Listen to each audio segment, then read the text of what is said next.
మేమేమైనా టెర్రరిస్టులమా సార్? ఖమ్మం వెలుగుమట్లలో ఈటెల ముందు బోరుమన్న భూదాన్ బాధితులు. గుండెల్ని పిండేస్తున్న గూడు చెదిరిన పేదల ఆక్రందనలు. ఖమ్మం జిల్లా వెలుగుమట్ల ఒకప్పుడు పేదల ఆశలకు కలలకు సాక్ష్యంగా నిలిచిన ఆ ప్రాంతం ఇప్పుడు కన్నీటి సంద్రంగా మారింది.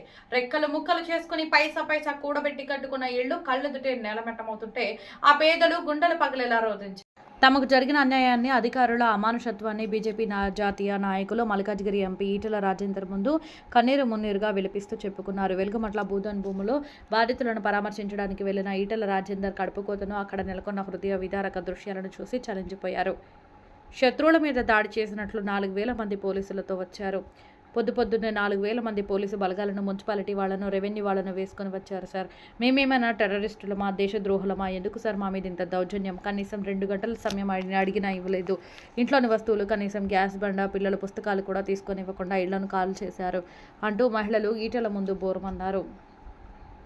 28 లక్షలు అప్పులు చేసి ఇల్లు కట్టుకున్న అంతా మట్టిలో కలిసిపోయింది. ఒక తండ్రి తన గోడును వెలబోసుకున్న తీరు ప్రతి ఒక్కరిని కంటతడి పెట్టిస్తుంది. హైకోర్టు స్టేటస్ కో ఉన్నా కూల్చేశారు.